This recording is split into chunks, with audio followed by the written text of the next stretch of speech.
if you follow news from Israel, from the war, from before the war, certainly in Western media outlets, but also Israeli media outlets, something you often hear about is settler violence. It does seem like settlers are people who wake up in the morning, look for Arabs to attack, and when they're done, they go on with their. Actually, they don't go on with anything because that's all they do. Um, so is settler violence a thing? Well, according to a recent study by Regavim, it turns out that it is, but in less than 2% of the incidents that are reported, at least reported by, if we look at UN figures, yeah, 98% of incidents are either um, incidents that were initiated by Palestinians, incidents in which settlers are not even involved, but it's Palestinians attacking Israeli security forces and Israeli security forces supposedly not standing by. It counts incidents where settlers are attacked, and we've talked about this on the channel before. We talked about B'Tselem, an anti-Israel uh, pro-terrorist organization that essentially their main claim to fame over the past decade or so has been giving cameras to Palestinians in the West Bank to document settler violence. And of course, the best way to document settler violence is to make sure it happens and then have a camera in order to document it. So yeah, Regavim has looked into this and has issued this report, and that is going to be what we're going to discuss today. I mean, Alex, months ago, you and I texted. I don't remember what exactly, but it was something to do with settler violence or settlers, and I said something like, "Let's do a show about it," and we moved on, and now we're finally doing a show about it. But also. Uh, Often when you're on the reality show and I'm hosting, and at the end I ask you, Alex, parting thoughts and where can people find you? You give your parting thoughts, and then you say something like, "I don't want people to find me, but here are organizations that I think people should look into," and Regavim is one of those organizations. So yeah, your initial thoughts on this report and the issue of settler violence. Well, it's a little bit like, and I'm really not drawing a false comparison here. I can't remember exactly what the statistic is, but something like 0.3%, like minute percentage of men, may be sexual predators. So it's like me saying there is all men, there's this absolutely terrible thing. We cannot leave our houses. It's just there's so many sexual predators out there. Every man, it's kind of like that. And it is of course a blood libel, to the most severe degree. Um, and even, let's not. Regavim is a very politically motivated, I would say, organization. But let's just take a look at maybe the Shabak. Okay. So the Shabak releases its 12-month snapshot of settler violence incidents, okay, from January 2024 to December 2024. And there were 475 incidents, okay. They said stone throwing, property vandalism, physical assault. Now, this is a population of 700,000 people. Okay, so 475 incidents of, of which I completely condemn any kind of vandalism or anything. I think it's disgusting. Um, but this is not some kind of um this is not some kind of massive issue. Okay, and even then, when we drill down a little bit deeper into the actual events which resulted in the deaths of individuals since 2010, we have one very bad incident that did happen in 2014, where a mentally ill man, and he killed a child, killed a 16-year-old. But they were then found within 7 days, put in jail, and sentenced to life. Okay, so an extremely this is something which is taken extremely seriously. And I also want to add in that the settler violence events, they also include confrontations with Israelis. So confrontations with Israeli soldiers. Okay. Now, I want to try to kind of set the stage for this in that you often have individuals who are trying to who have even purchased lands, right, from Palestinians, but maybe they haven't purchased the land, and they build like shacks or whatever, okay, and they kind of as a homage to fallen soldiers or just because they want to. And they may get into confrontations with the IDF when they come to, destroy the structure, okay, because it's an illegal structure, as in it wasn't built with a permit, right? So if you're also including, 75 incidents with from that 400 and I think it was 424 for something like that, they also include the 70 that are with the IDF. Okay, so I I mean, what is that as a percentage? Okay, like of the population. If we have 300 incidents that it's mainly stone throwing, okay, and property damage and arson, which we completely condemn in the strongest possible way. But out of 500,000 people, oh, this is a bit of a joke. Um, yeah, by the way, so this murderer from 2014, he didn't receive thousands of dollars a month from some sort of martyrs fund or something like that. That's not a thing.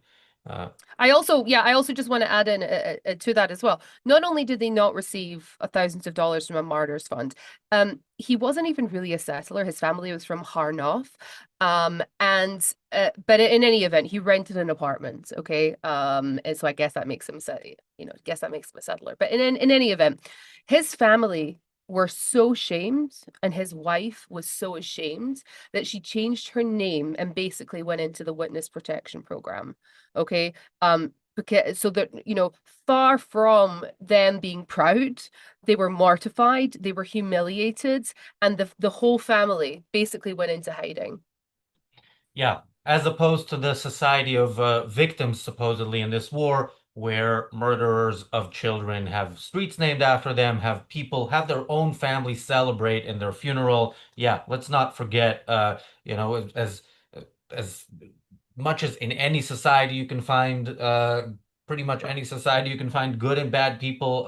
There is such a thing as different cultures, and some are better than others, and I don't know any that is worse than the Palestinians.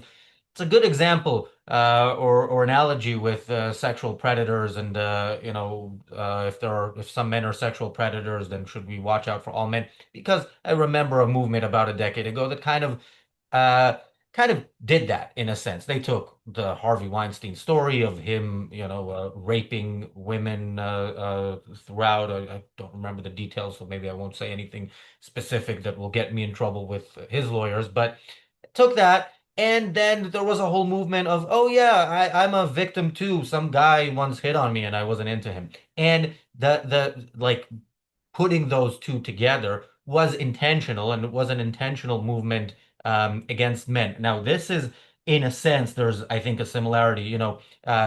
Settlements are an obstacle to peace, according to, if you ask any government, any the officials of any government in the world, they mention settlements as an obstacle to peace more than they mention terrorism as an obstacle to peace. Settlements are essentially Jews living in places that supposedly the Arabs don't want them to live, as opposed to other areas. No, it's not as opposed to other areas, because as far as the people of Gaza, the people of the West Bank, the people of the 20-something Arab countries, even those that have a peace deal with Israel, Jews should not be alive anywhere. But it's much easier to say, look, there's settler violence. That's much easier. It's much, well, I put it this way, actually. It's much easier if you're challenged on the first point of how are settlements a problem if we want, these two societies to live in peace and security with each other. Why do they have to have, a Jew-free country on one of the sides? That's a bit of a hard sell if anybody challenges you on it and they don't get challenged. But yeah, Hmm. preemptively, they do have this settler violence answer, that's much better. I mean, if the settlers are violent, that is why you can't have peace. hmm Well, I also think it's a real it's a very good demonization tactic to give people a supposedly pejorative name, right? Like settler, you're just a settler, like you're just a parasite. No, you're like if you there's people who I know who own property in the old city and they inherited that from their grandparents who inherited it from their I mean it's been in the family for generations, okay, generations and generations. They're just property owners. They're property owners. How is this even a thing? Okay, that you're even making this argument. Um, and by the way, like the Israeli government takes illegal, well, Jews building illegally pretty seriously, you know, even and I don't want to get into all the kind of the technicalities of how you of all of the various nonsense permissions that you have to get, even if you purchase the land yourself and there's nobody contesting it. Right, you purchase the land like there was the Jewish agency purchased a massive swath of land next to Bat Ain, you know, back in I think it must have been like the 1900 like 1908 or something during the time of the Turks. Um, and nobody was contesting it. And there was just, you know, and now you have this now they're building. So you have this kind of like message that's going out. It's like, oh my God, now there's going to be all of these people overnight becoming violent settlers. Oh my God, there's going to be so many, so much. Oh no, not another 20,000 violent settlers. Oh my God. No, it's imagine instead of saying, oh, there's going to be a lot more employment opportunities now for the Palestinians. Oh, there's going to be a lot more prosperity. There even, you know, they're building brand new roads to and from this particular settlement that's going to connect the Judea and Samaria like in ways that we've never seen before. And they get to ride on those roads. So it's like, oh, here's your infrastructure project. Like there's no mention of this. There's no mention of this kind of way of thinking of, oh, that would be great. Oh, wonderful. Good. That's fantastic. No, that's probably created 1,500 Palestinian jobs. No, it's and by the way, this is a European thing. This entire nonsense concept is a European, it's a foreign thing. It's not something which has grown organically here. It is in like if you I believe most people are pretty reasonable. If you sit them down and you say to them, wouldn't you rather have a job? They would rather have a job. You know, like it's and instead it's kind of like, oh, aren't you angry about the settlements and those violent settlers? What are you talking about? Oh yeah, I mean, look, we know and we've spoken about how, the BDS movement is an anti-Israel movement in theory and an anti-Palestinian movement in practice because Hmm the first people to suffer Yeah. are the people who have those jobs who are people in the West Bank. The entire West Bank economy depends pretty much on the Israeli economy. But again, nobody in any of we've said this and we'll say it again, nobody in any of these protests waving a PLO flag, waving a sign saying stop the genocide, chanting hmm about women and children. Nobody cares about any of the people in Gaza. If they did, they would oppose the ideas that have made the people in Gaza prefer the murder of Jews to their own lives. Thank you, Bonnie, for the super chat. Thank you, Gail, for the super chat. Um, there's a question. Any news about Peace Now, Shalom Achshav, and its leader, Oppenheimer? I don't know of any recent news. I don't know if you know. The last that I heard from him, actually, I remember hearing from him right after October 7th Oh, saying, of course, Hamas has to be destroyed. And of course, now he is no longer of that view. yeah. But yeah, I don't know why we need to talk about him unless there is something. Is there something more recent, No, not that we know. no. Yeah, let's look at some of the numbers though from this report. So I'm kind of translating it in my head because it's in Hebrew, but of the 6,285 incidents that were described in a UN report as violence of Jews against Arabs, 20% didn't happen in in the West Bank, in Judea and Samaria. Uh, 16% were Jews going to the Temple Mount, which is in Israel, but is Jews are not supposed to go there, supposedly, or Mhm. clashes between Muslims and security forces in the Temple Mount. Mhm. Oh yeah, that's thanks. Now I can look at it on Zoom. Yeah. Oh, that's in English. All right. Well, why am I translating it from okay, you can look at that. Yeah. Um, yeah, this is pretty astonishing because if you look at how the UN presented and look, yeah, you have a report, you need to get the headlines and somehow get some sort of a general Mhm. idea of what it is.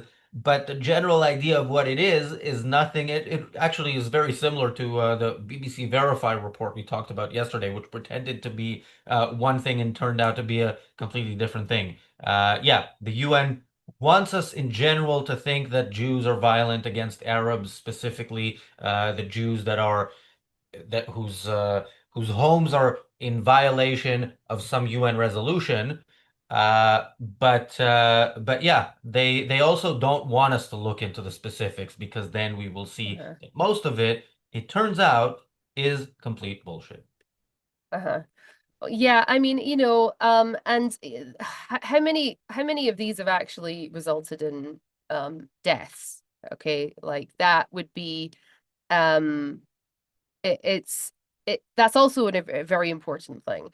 And I think it's very interesting how this has been made such a massive issue. And this is such a massive issue that requires attention right now, instead of the 64 up until today Palestinian women who have been killed by their family members since the beginning of the year. And that's the ones that are known and reported. There's a whole bunch more that just kind of go missing. That would be really nice if they would turn their attention, to something like that, which just very local to me. There was it's just outrageous. There was actually it was a Jerusalem woman who was murdered by setting fire to her while she was in labor, and her body was found with the baby umbilical cord attached, and he sold her car. Okay, like that would be nice if you could talk about maybe things like that, okay, which affects really the whole society, I would say. Because no, but instead we have to be focusing on property damage. We have to be focusing on and by the way, the Shabak will investigate and the courts will prosecute any rights violating behavior that occurs. So why did they not bring cases in the Israeli court? That really doesn't actually like that doesn't what's it doesn't fit with me at all. Okay. Like if you have been injured, if you've been hurt, then they will investigate it. The Shabak will take it seriously. They don't want to, I mean, the secret police do not want to have insurgents running around, threatening the security of the state. It's one of their core missions, I would say, as the secret police. But no, no such things. I wouldn't, even the 800 instances that they're speaking about, I don't even believe that it's, I think that's also vastly overinflated. Because you just, why, the Shabak figures, I would think that they probably are the most accurate ones, instead of what there's a self-reporting. It's like saying, like, oh, okay, so I'm self-reporting to the Nazis, various different crimes that Jews have committed, and then the Nazis are creating a report and we're taking it seriously. Yeah. Thank you, PC, for the super chat. PC says, "Hi, Razi, religious troll in the chat." Yeah, I think I know who you mean. There's another troll. People, you can block trolls. Trolls, we will block you if you I spam. may have a Seva Dom, Razi, so I may just have to close and run. So I may have a Seva Dom. Oh, Not okay. yet, but I may have a Seva Dom. So just All right. do Well, you hear that? No, it's in my no. ear. Sorry. Well, okay. Well, let's Sorry Yeah, about there is a that. siren in North Tel Aviv right now. Yeah, Israel did something in Yemen today, which is probably what hmm I'm going to talk about if you have to go because of the siren, because the settler violence issue is something that uh, the settler violence, blood libel, and generally the stuff that settlers are up against is something you're more familiar with. Um, The real violence is the Seva Dom app because if you're wearing headphones, then all of a sudden you just have this blaring noise that terrifies you in your ear, and it's very, very sudden. I want to and it's a very scary, it's a scary, scary, scary sound. That's the real violence. I would much, but the problem is that I often don't hear them. So that's why I kind of have configured it like this. But I'm thinking of getting it changed to like a sheep or something like something like ba ba. Um, okay, so the I want to explain that throughout history, especially Europeans have been inventing all manner of crimes that Jews have supposedly committed.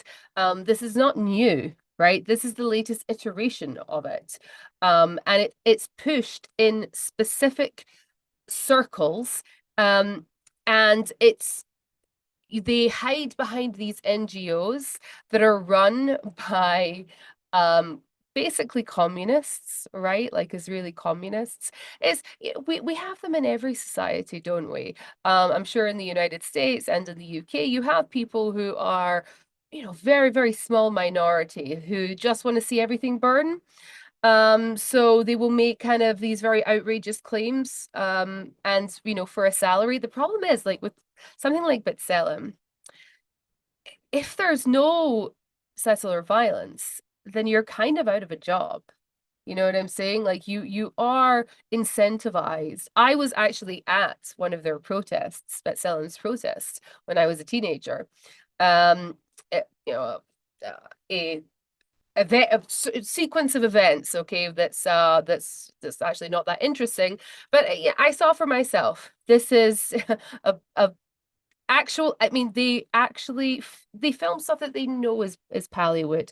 Like there's this place called I think it's called uh Nilin, and it's where Shirley Temper is from. What's her name again? I forget. The blonde hair, the blonde locks Nazi girl. What's her name?